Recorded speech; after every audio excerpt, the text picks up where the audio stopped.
Happy Friday, friends. Today I'm going to talk to you about grief triggers.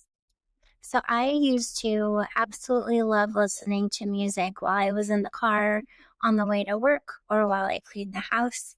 But since Daniel left, I have needed to be pretty careful about the music that I listen to. Our family has found a lot of really deep connection through music, and so much of it reminds me of Daniel.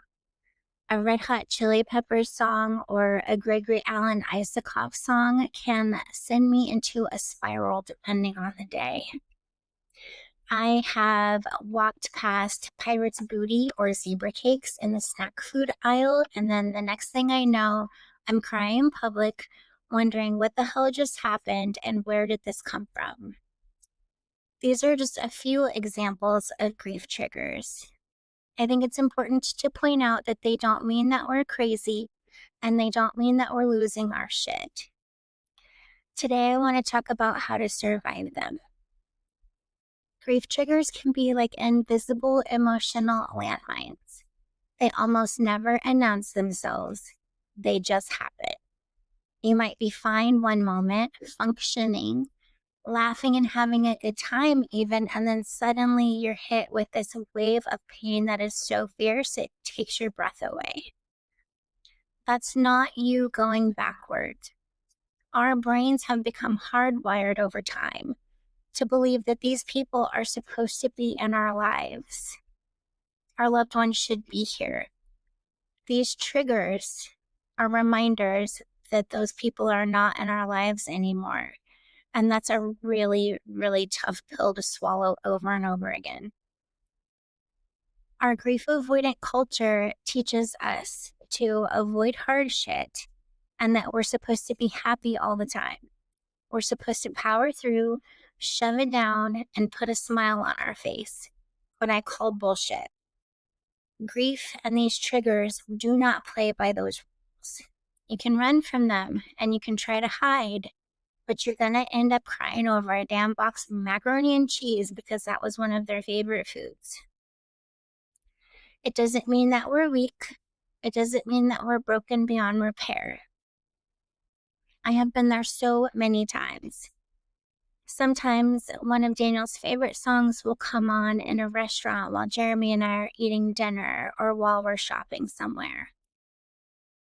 I remember one time in particular, Jeremy and I were shopping on base at the Base Exchange, the BX for my military folks, and the song If This Is the Last Time by Lainey came on. I immediately started to panic and started to cry and started searching for Jeremy because we had separated because he wanted to go look at some other things while I was shopping. He heard the song too and came looking for me, and luckily it didn't take us very long to find each other.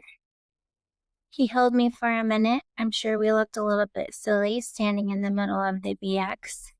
And then he helped me get grounded again so that I was able to continue on about my day. Then there are other times where I avoid certain things because I think that they're going to trigger me somehow. But when I'm able to power through, I find sometimes that the opposite happens and I find a sense of peace or belonging instead. That actually happened to me last weekend when I went to the same kind of conference that Jeremy and I were at when we learned of Daniel's death. The truth is, you can't always predict or stop grief triggers, but we can learn to meet them without drowning. I have some ideas that you can use if you want to when grief knocks the air out of you. These things help me, but you have to decide what works best for you. Number one, make room for the wave. Just let it fucking happen. This may mean that you have to leave your shopping cart in the aisle at the grocery store and go sit in your car. It may mean that you have to go hide in the bathroom for a few minutes. I have learned to think of grief as my new very needy friend. She's very demanding, and if I ignore her when she needs the attention, I feel like everything just gets worse. She will find me every time. It's important to remember in these moments that nothing needs to be fixed. It can't be fixed. Things just need to be felt. If you can't escape or hide away for a bit because you're at work or with the kids, option 2, pause, breathe, and ground is another step that you can take. I like to stand or sit and feel both of my feet on the ground or on the floor. And then I look around and name 5 things that I can see, just random things. And then find 4 things that you can physically touch, and then 3 that you can hear. And then take 3 or 4 big deep breaths. And this will hopefully help bring you back into the present moment. And then later, when you have time, if you want, you can offer this trigger, this grief moment, some more of your space and time. Number 3 is talk about these triggers. In our house, we often talk about music, foods, movies, TV shows, video games, or other things that trigger grief for us. Sometimes these things just remind us of Daniel, and sometimes these seem to bring all of the grief rushing back in at once. When we talk about the triggers, whether it's during, after, or in preparation, I feel like it takes some of their power away. Number 4, create rituals around repeat triggers. For us, these are milestone events like the anniversary of Daniel's death or birthdays, whether they're his or ours. They can also be holidays. For folks like us who have lost a young life, like Daniel's, some of these triggers might be watching his friends get married and have children, or watching them start new careers. Creating rituals around some of these things, the ones that we know are coming, has helped soften the blow just a little bit. Sometimes we light candles for Daniel.